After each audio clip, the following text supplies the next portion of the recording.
At the estate reading, my father seemed proud. "You'll not touch those funds again." My sister chimed, "Precisely." My mother grinned. "He earns not a penny." The judge unsealed my letter, read it, then burst out laughing. He uttered softly, "Ah, this is superb." They seemed petrified. Imagine discovering your own parents, the people who raised you, were actively trying to steal your inheritance. Not just any inheritance, but the very house your grandma left you, because you were the only one who bothered to show up. They didn't just betray my trust. They tried to forge a will and then, chillingly, tried to lock me out of my own grandmother's home. My name's Gary.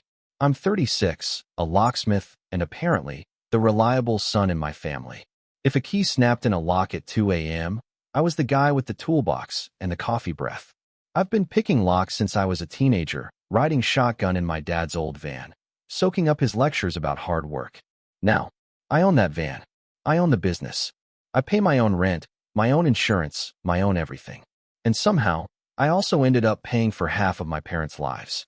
I fixed their front door when my dad slammed it so hard the frame cracked during one of his fights with Mom. I changed the locks when my sister, Lauren, dumped another ex and couldn't afford a locksmith. I put new deadbolts on Grandma's house when she got sick, and Mom panicked about strangers. And I never charged them. Not once. Because they're family, right? That's what I kept telling myself. But then, the first real crack showed up at Sunday dinner last year. Just the four of us, around the same old table where I'd done homework as a kid. Roast chicken, potatoes, the usual. Dad poured himself another glass of wine, looked over the rim at me. "You know you're lucky, Gary," he slurred. "If it wasn't for us, you'd still be cutting spare keys in the back of some hardware store." I put my fork down. "I built this business, Dad." He snorted. "With my tools. My van. Don't forget who gave you your start." Mom, bless her, reached over and touched his arm. "He's just sensitive. Ignore him." But then Lauren, my sister, smirked, swirling her wine. "Come on, Mom. Gary always acts like he did it all alone. He forgets who his family is until he needs something." I actually laughed. A sharp, humorless sound. "When have I ever needed anything from you?" She blinked, like she honestly couldn't think of a single example. "Well, you will," she finally said. "When Dad's gone, when the house is ours, when Grandma's money comes through, you'll be glad we took care of everything." A weird silence fell. Dad gave her a look, like she'd said too much. Mom quickly changed the subject. I didn't push it, but that was the first time I realized there was a whole conversation happening about money and ours that I wasn't being invited to. And it definitely wasn't the last. For context, I've been on my own since I was 19. Dad kicked me out after an argument about college. I wanted trade school. He wanted me to man up and just work with him. So I did both. Day shifts with him, night classes, paid my own rent in a tiny basement studio that smelled like mold and cigarette smoke. When he retired at 55, he sold me the business. Translation? He signed the paperwork, put it in my name, and then guilt-tripped me into giving him a small monthly thank you. That thank you was a bigger chunk of my income than I'd ever admit out loud. "Just until I get my pension sorted," he said. That was 8 years ago. Mom worked part-time at a salon and full-time at playing referee. My sister, Lauren, floated from one job to another like it was a hobby. Yoga instructor, social media manager, wellness consultant. She always had new clothes, new phones, new vacations. Brand deals, she'd say. Like that explained why my parents' credit cards were always maxed out. Anytime something went wrong, I got the call. "Gary, the back door lock is sticking. Can you swing by?" "Gary, your sister's locked herself out of her car again." "Gary, could you cover the gas bill this month?" "Your father's check was short." Always followed by, "We'll pay you back. You know, we're good for it. We're family." I actually kept a spreadsheet of what they owed me at first. Then I stopped. Watching the number climb just made me feel sick. It wasn't just little things. It was the 3 months of their mortgage I paid so the bank wouldn't get the wrong idea. It was co-signing a loan so Dad could finally get the truck he deserved. When Grandma got sick 2 years ago, I was the only one who visited her regularly. She lived across town in this small brick house with an old brass deadbolt and a chain she refused to remove. "You're the only one who knows how to work that thing," she'd joke, watching me flip it open in one smooth motion. I brought her groceries, fixed her squeaky windows, installed a peephole. Lauren showed up twice, once for an Instagram photo in Grandma's garden, once to complain about the Wi-Fi. My parents? They'd pop in if there was a doctor's appointment or some paperwork to sign. One night, while I was changing the cylinder on her front door, Grandma shuffled up next to me with a folder in her hands. Her fingers shook as she opened it. "I've updated my will," she said. "Don't make that face. I'm old, not stupid." I wiped my hands on my jeans. "You don't have to show me that, Grandma. I want to." She tapped the first page. "The house goes to you." I blinked. "What?" "No, it should go to Mom." She shook her head firmly. "Your mother will sell it and hand every penny to your father and your sister. You're the one who keeps this place standing. You're the one who shows up." I didn't argue, because I knew she was right. "I also set aside some savings for you," she added quietly. "For your business. New van, new tools. Something that's yours, not theirs." I felt this weird mix of gratitude and dread. "Mom and Dad are going to lose their minds," I muttered. Grandma smiled, small and tired. "Then maybe they should have visited more." She passed 6 months later. The funeral was awkward. Mom cried loudly, clutching Lauren. Dad did his stoic thing.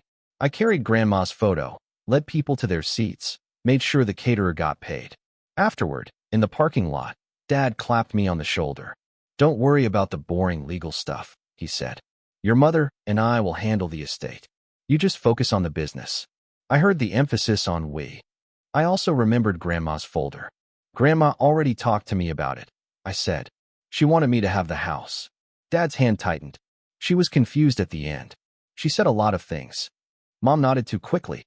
"Honey, you know she wasn't herself." I pulled out my phone and opened the email from Grandma's lawyer, the one she'd CC'd me on months before she died. She was clear, I said.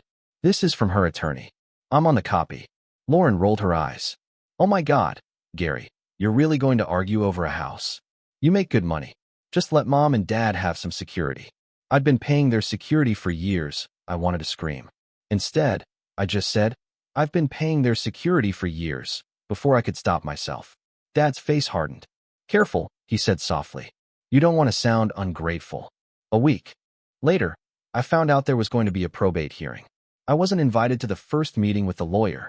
Mom forgot to tell me the date.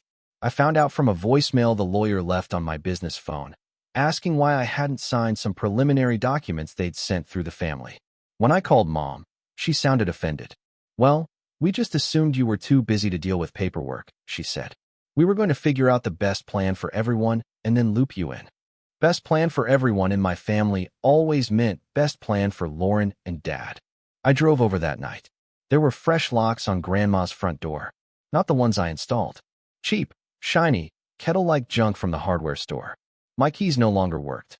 Neighbors told me my dad had changed them the day before to keep vandals out. Standing on that porch, holding dead keys in my hand, it hit me. They weren't locking out vandals. They were locking out me. The next morning, I stopped being the good son. I took a day off work, something I never do, and went straight to the lawyer whose name was on Grandma's email. He remembered me instantly. "Glad you came in," he said, shuffling through a stack of files. "I was wondering why your parents were trying so hard to simplify the estate." He slid a folder across the desk. It was Grandma's original will. My name on the house, my name on the savings account. Clear as day. Then he pulled out another document. "This," he said, "is what your parents asked me to file instead." It was a revised version, supposedly written just weeks before Grandma died. Everything now split 3 ways between Mom, Dad, and Lauren. My name only showed up in a single line about sentimental items. The signature at the bottom looked wrong. Too shaky. The wrong flourish on the G. I'd watched Grandma sign birthday cards my whole life. She'd never made her G like that. "Did you witness her sign this?" I asked. The lawyer grimaced. "No. Your father brought it in already signed and notarized by a friend of his. I refused to file it without speaking with you first. That's why I left those voicemails." I laughed. A short, disbelieving sound. "Of course. Dad had a friend who'd notarize anything for a favor. Can you prove it's fake?" I asked. He shrugged. "Handwriting experts, medical records about her state of mind on that date, the fact you have older emails. It's not nothing." He paused. "But I'll be honest. Probate court hates drama. They like clean stories. United families. We both knew mine wasn't that." I went home and sat at my kitchen table with a legal pad, my phone, and 10 years of resentment. I went through every bank statement where I'd covered their mortgage, every transfer labeled Mom Rent or Dad Truck, every message where they promised to pay me back or said things like, "You know, the house will be yours one day anyway, so what's the difference?" By midnight, I had a small stack of printed screenshots and a killer headache. I wrote a letter, not some emotional rant, just dates, amounts, promises. The fact that Grandma had emailed both me and her lawyer. The fact that my parents tried to file a last-minute change without involving me. At the end, I wrote one sentence that felt like closing a door. If the court chooses to honor the forged document, I formally withdraw from all informal financial support of my parents and sister. I will not be funding their lifestyle based on an inheritance that was supposed to help me recover the costs I've already carried. I emailed a copy to the lawyer. He called me the next day. "This is thorough," he said. "Are you sure you want to go this route? It'll make things messy." "They already made it messy," I said. "I'm just not cleaning it up for them anymore." He sighed. "All right, I'll submit it to the court as your statement." 2 weeks later, we all ended up in the same wood-paneled courtroom.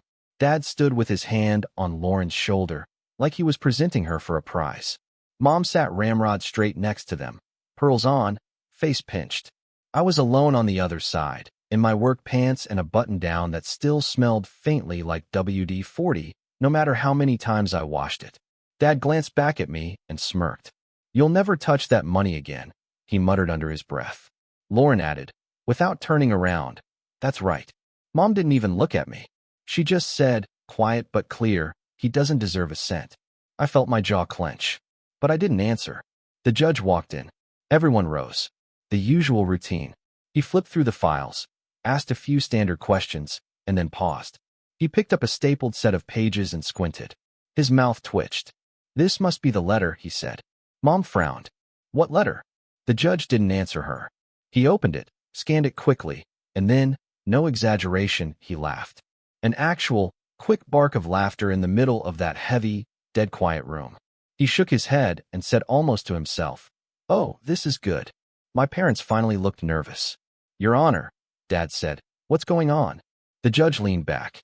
"Mr. and Mrs. Collins," he said slowly, "your son has just provided a very detailed financial history of the last decade, including evidence that the deceased explicitly intended to compensate him for those costs through this property and savings account." Lauren shot me a look like I'd just stabbed her. Mom's face went white. The judge continued, voice calm but firm. "Given the discrepancies between the original will on file and the recent document your friend notarized, combined with your son's evidence, I am ordering a handwriting analysis and a temporary freeze on any transfer of assets." Dad sputtered. "This is ridiculous. He's trying to punish us." The judge raised an eyebrow. "From where I'm standing, Mr. Collins, it looks like he's simply trying to stop being your bank." For the first time in my life, someone in authority said out loud what I'd been feeling for years. And my family looked terrified. Everything after that moved fast and slow at the same time. Fast because the legal stuff exploded. Slow because my emotions didn't quite keep up. A few days after the hearing, Dad called me. I let it go to voicemail. His voice came through, tight, controlled. "Gary, you need to retract that letter. You've embarrassed us. This is a family matter, not a court spectacle. Call me back and we'll sort this out like adults." Like adults. The same man who forged his mother-in-law's will wanted to sort this out like adults. I didn't call back. Instead, I called my bank. I removed my parents as emergency contacts. I closed the joint credit card I'd stupidly opened with Mom, just for emergencies. I canceled the auto transfer I'd been sending to Dad every month for his retirement. The first month that payment didn't arrive, he texted, "Where's the money? Don't be petty. We raised you." I replied with a screenshot of my letter's last paragraph. He didn't respond. Lauren was more dramatic. She blew up my phone with messages. "I can't believe you'd do this to Mom. Grandma loved all of us. You're twisting everything. After everything we've done for you." I typed and deleted 5 different replies before finally sending one sentence. "Change your own locks from now on." She read it and didn't answer. Work became my safe place. It's funny. I spent years opening doors for other people. Now, every time I fitted a new cylinder or rekeyed an office, it felt like a quiet reminder that I could close some, too. My regulars noticed I was quieter, more focused, One old customer, Mr. Patel, watched me replace his storefront deadbolt and said, "You look tired, Gary." Family. I laughed. Is it that obvious? He shrugged. Family is always obvious. You fix locks, but people always try to sneak in where they're not invited. 2 months after the hearing, the handwriting expert filed his report. The revised will was declared invalid. The date didn't match Grandma's medical records. She'd been in the hospital, heavily medicated, the day they claimed she'd signed it. The signature had inconsistencies. The notarization was creative. The judge restored the original will. The house was mine. The savings account, too. Mom called, sobbing. "How could you do this to us?" she cried. "We were counting on that house for our retirement. Your father already told everyone we'd be moving there." I sat on my couch, phone on speaker, staring at the blank TV screen. "Grandma told me that house was for me," I said. "She told you too. You just didn't like it." "That's not the point," Mom snapped, the tears disappearing like a switch. "We're your parents. You're supposed to take care of us." "I have," I said quietly, "for 10 years. With my money, my time, my business. This," I gestured around, even though she couldn't see, "was supposed to help me get out from under that. You tried to take it, too." A long pause. "You're being dramatic," she said finally. "We never asked you for anything." I actually laughed out loud. "I have the bank statements, Mom. And the texts. The judge saw them." "Why are you keeping score?" she demanded. "That's not what family does." "That's exactly what family does," I said, "when the other side pretends the scoreboard doesn't exist." She hung up on me. For a while, there was radio silence. No Sunday dinners. No, "Can you swing by and look at the lock?" No frantic calls about Lauren's latest breakup. It felt weirdly peaceful. I spent weekends at Grandma's house instead, cleaning out closets, repainting walls, fixing the stuff Dad ignored for years. I found old photos of her as a young woman, grinning on that same porch. I found recipes written in her neat handwriting. I found a small envelope with my name on it, tucked into the back of her wardrobe. Inside was a note. "If they make this house a battlefield, remember you don't have to stay and fight in their way. You can lock the door and walk away. Love, Gran." I sat on the bedroom floor and cried for the first time since all this started. Not big, dramatic sobs. Just quiet, exhausted tears. Outside of all that, life got better. I hired an extra tech for the business, so I wasn't on call every night. I upgraded my van, just like Grandma wanted. I stopped taking jobs that paid in exposure or favors and started valuing my time. I made friends outside of work, guys from the gym, a barista from the coffee shop who knew my order by heart, a neighbor who asked for help assembling furniture and paid me in pizza and beer, but also respect. One of my cousins, Jenna, reached out unexpectedly. She sent a DM. "Hey, I heard some wild stuff from your mom about you stealing the house." Amelia filled me in. "Just wanted to say I'm sorry, and I'm proud of you for standing up for yourself." We met for lunch a week later. She admitted the family group chat had been a mess of gossip and victim stories about me. "They say you're cold," she said, stirring her drink, "that you're abandoning them." I shrugged. "I changed the locks." She snorted. "Yeah, they hate that." Dad eventually sent one more message. "We're very disappointed in you. When we're gone, you'll regret how you're acting." I stared at it for a long time. For once, I didn't feel that old shame or panic. Just relief. I typed back. "When you're gone, I'll miss the idea of the parents I wanted, not the ones who tried to rob me." He left me on read. Last I heard, they're renting a smaller place closer to Lauren. The bank finally said no when they tried to refinance the old house they were totally about to inherit. Lauren posted something vague on Instagram about toxic people stealing what's yours. All her friends commented things like, "You deserve better, babe." I didn't bother defending myself. The people who matter already know the truth. The rest can stay locked out. A few weeks ago was the final probate check-in. Just a quick administrative thing to confirm the transfer was complete. Walking into that same courtroom felt different this time. I wasn't shaking. I wasn't waiting for my parents to throw a scene. They didn't even show up. Their lawyer handled it quietly, clearly done with the whole mess. When the judge signed the last paper, he glanced at me. "You doing all right, Mr. Collins?" he asked. I thought about lying, saying, "Yeah, fine. Thanks," and walking out. Instead, I said, "I'm getting there." He nodded. "Families and money," he said. "I see it every day. For what it's worth, drawing a line doesn't make you a bad son. It makes you a sane adult." I carried that with me all the way to Grandma's house. I stood on the porch, keys in my hand, my keys to my lock, and realized something simple. For years, I'd been terrified that if I stopped paying, stopped fixing, stopped rescuing, I'd lose my family. Then I stopped. And yeah, I lost them. But I also lost the constant anxiety of my phone buzzing with demands. I lost the sick feeling in my stomach every time I checked my balance after bailing them out. I lost the twisted little voice that said, "You owe them everything." In its place, there's a quiet I'm still getting used to. Now, when my phone rings, it's usually a customer, a friend, a cousin, someone who wants my time and is willing to respect it. I still fix locks for a living. I still drive the van. I still carry a ring of keys heavy enough to bruise my hip. The difference is, I'm not trying to earn love with every turn of the wrench. People ask if I'll ever reconcile with my parents. Maybe. If they ever apologize without adding a but. If they ever admit what they did. If they ever show up without expecting a check, a favor, a free repair. Until then, my boundaries aren't punishment. They're protection. From now on, if someone wants into my life, they don't get a copy of the key just because we share blood. They show me they can knock, wait, and come in with respect. Grandma used to say, "A good lock doesn't keep good people out. It keeps the wrong ones from walking in like they own the place." For the first time in my life, I finally understand what she meant. I'm not the family ATM. I'm not the backup plan. I'm not the kid they can guilt into paying their bills because you'll get it all back one day. That day came. They tried to steal it. And I walked out of that courtroom with more than a house and a savings account.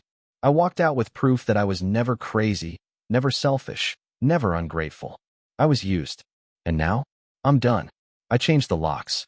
And this time, the only person with a master key is me. So, tell me, what would you have done if your own family tried to pull something like this? Have you ever had to draw a hard line with people you loved? I really want to know what you think in the comments below.